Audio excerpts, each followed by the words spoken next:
पढ़ाई करने के लिए टाइम टेबल का होना बहुत ज़रूरी है। और ये टाइम टेबल से हमारी मुराद होती है कि हमारी पढ़ाई स्ट्रक्चर्ड मैनर में हो। स्ट्रक्चर्ड मैनर से मुराद कि हमारा पढ़ाई करके जो आउटपुट है वो ज़्यादा से ज़्यादा निकले और हम एक सीमित में पढ़े। ये नहीं कि हमने जो डेली बेसिस पे पढ़ाई करनी है वो हम आधी ही कर दें, आधी छोड़ दें, और दूसरी दिन करें, तीसरी दिन छोड़ दें। एक परफेक्ट टाइम टेबल का, एक आइडियल टाइम टेबल का बच्चों के लिए होना ज़रूरी है ताकि आपका ज़्यादा से ज़्यादा आउटपुट निकले। आइए इस वीडियो में हम बात करते हैं आपके जागने से लेकर आपके सोने तक आइडियली आपको क्या करना चाहिए ताकि आपकी पढ़ाई में जो प्रोडक्टिविटी डियर स्टूडेंट्स वो बेहतर हो। प्रोडक्टिविटी का ज़्यादा जितनी होगी वो बेहतर है। आउटपुट आपका जितना ज़्यादा निकले वो बेहतर है। वो मुमकिन हो सकता है कि आपका टाइम टेबल कितना बेहतर, कितना आइडियल है। आपको यूजुअली सुबह जल्दी जागना चाहिए। सुबह के आवर्स को हम गोल्डन आवर्स कहते हैं। गोल्डन आवर्स में आपका जागना बहुत ज़रूरी है। उसमें से आप उठते हैं, हम प्रिज्यूम करके चलते हैं, ये मान के चलते हैं कि 5:30 बजे आप उठ गए। उठने के बाद हम यूजुअली क्या करते हैं, फ्रेश हो जाते हैं और लाइट स्ट्रेचिंग करते हैं, पानी पी लेते हैं ताकि हम अपने ब्रेन को थोड़ा सा, बॉडी को जो वाटर कंजप्शन की ज़रूरत है वो देते हैं, थोड़ा फ्रेश हो जाए। उसके बाद 6 से 8:30 तक हम स्टार्ट कर लेते हैं, बिकॉज़ हम पढ़ाई कर रहे हैं किसी पर्टिकुलर एग्जामिनेशन के लिए और फुल टाइम स्टडी कर रहे हैं। हम फुल टाइम स्टडी कर रहे हैं, फुल टाइम स्टूडेंट हैं आप, तो आप 6 से 8 बजे तक आप डीप स्टडी करेंगे। ये गोल्डन आवर्स हैं आपके। डीप स्टडी क्या करेंगे, उन सब्जेक्ट्स की जो आपको थोड़े से ड्राई लगते हैं, उन सब्जेक्ट्स की प्रिपरेशन करें। बड़ी डीप डीप स्टडी होगी उन सब्जेक्ट्स की जो आपको थोड़े से डिफ़िकल्ट, थोड़े से टफ सब्जेक्ट्स लगते हैं। फॉर एग्जांपल आपको अगर क्वांट, रीजनिंग, मैथमेटिक्स टफ लगता है तो इन गोल्डन आवर्स में आप उनकी प्रिपरेशन करेंगे। माइंड आपका फ्रेश है तो आप अच्छे से ये करेंगे। और बताने की ज़रूरत नहीं है कि आपके हाथ में फ़ोन नहीं होना चाहिए, कोई और डिस्ट्रक्शन नहीं होनी चाहिए। फ़ोन होगी तो आपके फेसबुक, इंस्टा, स्नैपचैट वगैरह के नोटिफिकेशन आते रहेंगे, आप वो चेक करते रहेंगे। जो 2 घंटे आपने पढ़ाई के लिए रखे हैं उसमें से आप पढ़ाई नहीं करेंगे। मॉर्निंग में आपका पढ़ाई करना बहुत ज़रूरी है क्योंकि कंसंट्रेशन आपकी बहुत बेहतर होती है और डिफ़िकल्ट सब्जेक्ट्स आपको आसानी से समझ आ जाते हैं। आप आगे चलते जाएँगे, आपकी मिड मॉर्निंग की अब बात आ जाती है। मिड मॉर्निंग आप 8:30 से 9 बजे तक ब्रेकफ़ास्ट लेंगे और ब्रेकफ़ास्ट और रेस्ट, ब्रेकफ़ास्ट आपका बहुत अच्छा होना चाहिए। फिज़िकल हेल्थ जितनी आपकी बेहतर होगी, मेंटल हेल्थ भी उतनी बेहतर होगी, और मेंटल हेल्थ बेहतर होगी तो आप पढ़ाई बेहतर से कर पाएँगे। उसके बाद आप 9 से 11 तक 2 घंटे की और स्टडी कर लेंगे। कंसेप्चुअल बिल्डिंग का आप यहाँ पे काम करेंगे। आप थियोरेटिकल सब्जेक्ट्स यहाँ पे ले लेंगे, जैसे जनरल स्टडीज़ में आपको पॉलिटी, हिस्ट्री, जियोग्राफी, इकोनॉमिक्स वगैरह जो है, इन्वायरमेंटल साइंस, ये सारी चीज़ें इनकी थ्योरेटिकल पार्ट को कंसेप्चुअल क्लैरिटी बिल्डिंग के लिए काम करेंगे। ये सब्जेक्ट्स को ले सकते हैं आप फोक्स अंडरस्टैंडिंग पे करेंगे। और कहने की ज़रूरत है, नॉट नेसेसरी टू मेंशन, आपको पता होना चाहिए कि साथ साथ आप नोट्स बनाते जाएंगे ताकि आपकी रिटेंशन जो है वो बेहतर हो जाए उन कॉन्सेप्ट्स की। आ जाते हैं, आप मिड डे सेशन पे आ जाएंगे। उसके बाद दोपहर पे आप आ गए। आप 11 से 11:20 पे आप छोटी सी ब्रेक ले लेंगे। आपको पूरा दिन नहीं पढ़ना है, यहाँ पे याद रखना, पूरा दिन आप पढ़ने नहीं बैठना है। पूरा दिन पढ़ना है लेकिन इन ब्रेक्स के हिसाब से पढ़ना है जो काम करती हैं। आप इंसान हैं, आपका दिमाग थकता है, आप खुद भी थक जाते हैं, इसलिए आपने एक 20 मिनट की ब्रेक लेनी है। 20 मिनट की ब्रेक लेने के बाद 11 से 1 बजे तक आप 1.5 घंटे की पढ़ाई पे आ जाएंगे। यहाँ पे आप प्रैक्टिस मारेंगे। प्रैक्टिस ज़रूरी है क्योंकि आप अगर वो एग्ज़ाम दे रहे हैं, कोई भी एग्ज़ाम दे रहे हैं, उसमें आपका वेदर आप ऑब्जेक्टिव टाइप एग्जाम दे रहे हैं तो एमसीक्यू की प्रैक्टिस होनी ज़रूरी है। सब्जेक्टिव दे रहे हैं तो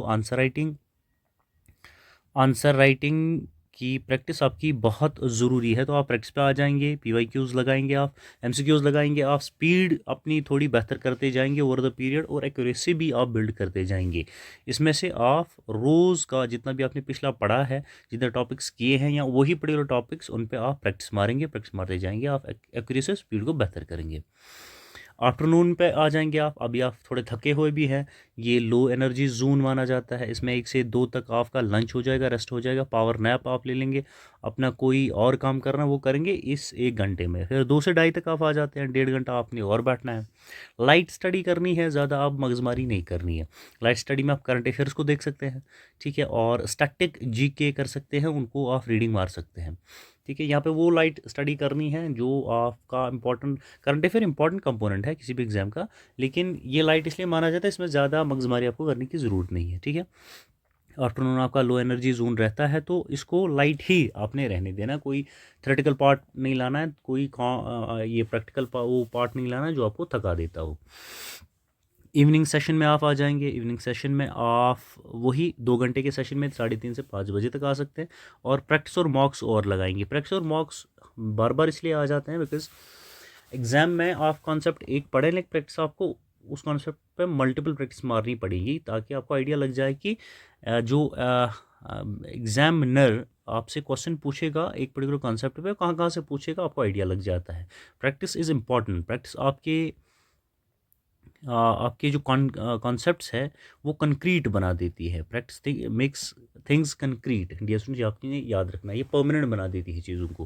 प्रैक्टिस आपकी होनी ज़रूरी है। एक लंबी सी आप ब्रेक ले लेंगे।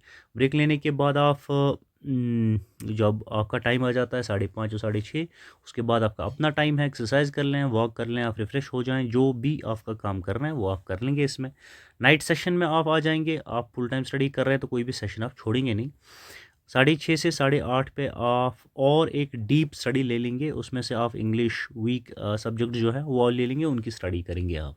फिर आपका डिनर हो जाता है। डिनर आपने करना ही है, और आपका फाइनल रिवीजन जो है वो मोस्ट पावरफुल है।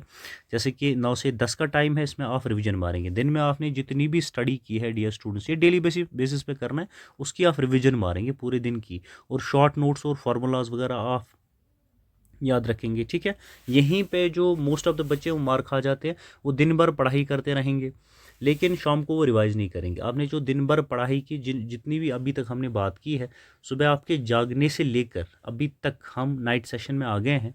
नाइट सेशन तक आपने जितनी भी पढ़ाई की है, उसकी आपने 9 से 10 तक 1 घंटा आपने आपके जितने भी शॉर्ट नोट्स हैं या फार्मूलाज हैं या जो कॉन्सेप्ट्स हैं, उनको एक नज़र मारनी है, आपने उसका रिविजन कर लेना है, सो दैट कि परमानेंट हो जाए चीज़ें आपके जहन में। उसके बाद आपकी नींद हो जाती है। इसको आप नेगोशिएट किसी भी कीमत पर नहीं करेंगे। सोना मतलब सोना ही है, तो आप सो जाएंगे। टोटल आपका स्टडी आवर जो है 9 से 10 घंटे हो जाते हैं। एग्ज़ाम निकालना है, पेपर निकालना है, कोई सरकारी नौकरी निकालनी है, तो 9 से 10 घंटे आपको देने हैं अगर आप फुल टाइम स्टडी कर रहे हैं। ठीक है, नींद से कोई कंप्रोमाइज़ नहीं, इसको आप डेली बेसिस पे फॉलो कर सकते हैं। कुछ चीज़ें और भी है, जो ये है कि आपको 14-15 घंटे पढ़ने की ज़रूरत नहीं है। आप 9 से 10 घंटे पढ़े, अगर 9 से 10 के बजाय 6 से 8 भी आप एडजस्ट कर लेते हैं, लेकिन आपको ये कंसिस्टेंसी डेली बेसिस पे करना पड़ेगा। ठीक है, वीकली स्ट्रेटजी जो बहुत सारे बच्चे मिस करते हैं, आप इनमें से 2 दिन जो है वो फुल सिलेबस कवर करेंगे, वो आपने देखना है। ठीक है, पूरे मॉक्स आपने लगा लेने हैं। मॉक्स का आपको बड़ा ख्याल रखना है। संडेज़ में आपको रिविजन्स करने हैं और वीक एरियाज़ को देखना है, लाइट स्टडी करनी है। तो ये स्टेप वाइज आपका ये अप्रोच रहना चाहिए। आपको किस सब्जेक्ट में कितना टाइम देना चाहिए, आइडियली आपको ये बता देते हैं हम, फिर अपने हिसाब से आपको देखना पड़ेगा। काउंट में आप थोड़ा सा ज़्यादा टाइम देंगे तो उसमें टाइम लग जाता है। रीजनिंग में उसके बाद का जो सेकंड प्रेफर टाइम है। जीके में थोड़ा ज़्यादा टाइम लगेगा क्योंकि थेरेटिकल है और इसकी कवरेज जो है, कवरेज बहुत ज़्यादा है, इसमें पढ़ना आपको बहुत ज़्यादा पड़ता है। तो जीके में 3 आवर आपके हो जाएंगे डेली बेसिस पे। करंट अफेयर पे 1 घंटा और प्रैक्टिस पे आपका 1.5 घंटा जाना चाहिए। 9 से 10 घंटे का ये टाइम टेबल है। इसको अगर आप थोड़ा सा शॉर्ट करते हैं तो आप यहाँ से अकॉर्डिंगली टाइम थोड़ा थोड़ा कम करके 6 से 8 पे इसे लाएंगे। ठीक है, अगर और एक टेक्निक की बात करते हैं तो डियर स्टूडेंट्स, आपको 3 रिवीजन रूल के बारे में पता होना चाहिए। 3 revision rule is important rule. Day 1 आपको स्टडी करनी है, दूसरे दिन रिवाइज करना है, और 7th डे आपको फिर से रिवाइज करना है। दिस इज़ 3 रिवीजन रूल, आपको याद होना चाहिए। 3 revision rule is very important. आपके लिए ये मैं हाईलाइट कर देता हूँ। 3 रिवीजन रूल, आप पहले दिन स्टडी कर रहे हैं, दूसरे दिन रिवाइज, और 7वें दिन फिर से आपने रिवाइज ये करना है। और 50-10 रूल बेस्ट है। 52 ये दूसरे रूल के बारे में आपको पता होना चाहिए। 50-10 rule which means 50 minute study 10 minute break, 50 minute study and 10 minute break. ये हर बारी आपने करना है। If you have studied for 50 minutes, 10 minute की आपकी ब्रेक होनी ज़रूरी है। ठीक है, एरर कॉपी आपने बनानी ज़रूरी है, होनी चाहिए आपके पास एरर कॉपी, कि आप कौन कौन से मिस्टेक्स कर रहे हैं। ठीक है, और वो आप नोट करते जाएंगे, उन्हें रिवाइज करते जाएंगे, ताकि आप वो मिस्टेक्स बहुत कम कर पाएँ। स्मार्ट टारगेट्स आपने बना देने हैं। स्मार्ट टारगेट्स आपके छोटे से डायरी नोटबुक में रहेंगे कि आज के दिन में आपने लिख के रखा है कि 2 चैप्टर ख़त्म करना है, 100 MCQs लगा लेने हैं। ठीक है, पूरा हफ्ता एक पूरा सब्जेक्ट ख़त्म करना है। जब ये लिख के रखेंगे तो पॉसिबिलिटी ये बनती है कि आप इसे पूरा ख़त्म कर सकते हैं। सो अगर आप वर्किंग 9 से 5 तक की नौकरी कर रहे हैं, 10 से 4 की नौकरी कर रहे हैं, तो आपके लिए आइडियल क्या है, 5:30 से 8 बजे तक आप मेन फोकस स्टडी पे करेंगे। 6 से 8 आप स्टडी आफ्टर वर्क करेंगे। पीएम की बात करें, शाम की 9 से 10 तक आप रिवाइज करेंगे। आप इतने घंटे 4 से 5 घंटे दे सकते हैं। 5:30 से 8 बजे तक का आपका टाइम चला जाएगा स्टडी में। फिर 6 से 8 बजे तक का आपका फिर से स्टडी शाम के टाइम पे चली जाएगी, और 9 से 10 आप रिवाइज करेंगे। 4 से 5 घंटे आपके लिए बहुत इंपॉर्टेंट है। The important section of this video dear students is कि कॉमन मिस्टेक्स जो हैं, जो बच्चे करते हैं, उन्हें अवॉइड करना है। कॉमन मिस्टेक क्या है कि आप रैंडमली विदाउट प्लान पढ़ रहे हैं। इसी पे अभी तक हम बात कर रहे हैं। आपका टाइम टेबल एक प्रॉपर प्लान को फॉलो करने में मदद देता है। आपकी पढ़ाई जो है वो स्ट्रक्चर्ड वे में हो जाती है। तो एक विदाउट एनी प्लान और टाइम टेबल आपको पढ़ाई नहीं करनी है। आप रिविजन्स नहीं करते हैं, ये बहुत बड़ी मिस्टेक है।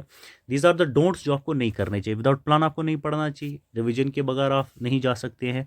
और अगर आप एमसीक्यू टाइप एग्जाम दे रहे हैं, जेके एसएसबी का एग्जाम दे रहे हैं, तो ओनली विद जो एमसीक्यूज़ है, सिर्फ आप पढ़ाई करते जाएंगे, प्रैक्टिस नहीं लगा रहे हैं, आप एमसीक्यूज़ नहीं लगा रहे हैं, तो आपका काम नहीं बनेगा। फिर अनरियलिस्टिक ऑफ टाइम टेबल कभी कभार बनाते हैं कि 12 से 14, 14 से 16 घंटे पढ़ने हैं, फिर आप उसे एग्जीक्यूट नहीं कर पाते हैं प्रॉपरली। नहीं, ह्यूमनली पॉसिबल ही नहीं है कि आप एक दिन 2 दिन कर सकते हैं, लेकिन कुछ दिनों के बाद आप थक जाते हैं। ह्यूमनली इट्स नॉट पॉसिबल कि 14 आवर्स आप पढ़ेंगे और उस प्रोडक्टिविटी को मेंटेन रखेंगे जो आप पहले कुछ घंटों में रख पाते हैं। तो अनरियलिस्टिक टाइम टेबल नहीं बनाने, वही बनाने जो आपको सूट करते हैं, वही टाइम टेबल आपने बनाने हैं जो डियर स्टूडेंट्स फीजिबल हैं, ताकि आप उन्हें एग्जीक्यूट भी कर पाए और आप उन्हें डेली बेसिस पे एक प्रॉपर 6 to 8 मंथ्स तक, या जितना भी टाइम आपका एग्जाम में लग जाता है, उसे फॉलो कर पाए। सो आप हकीकत की बात करते हैं कि हकीकत क्या है। जेके एसएसबी में आपकी लंबे टाइम के लिए आप पढ़ते रहेंगे, बहुत घंटों तक पढ़ेंगे, वो ज़रूरी नहीं है। ये कामयाबी वैसे नहीं मिलती है। कैसे मिलती है कि आपको हर दिन पढ़ना है। अगर आप 9 से 10 घंटे ही पढ़ते हैं या 6 से 8 घंटे ही पढ़ते हैं, तो आपको हर दिन पढ़ना पड़ेगा, रोज़ पढ़ना पड़ेगा, और स्ट्रक्चर्ड वे में पढ़ना पड़ेगा। टाइम टेबल आपके पास होना चाहिए जो हमने आइडियली आपको दे दिया है।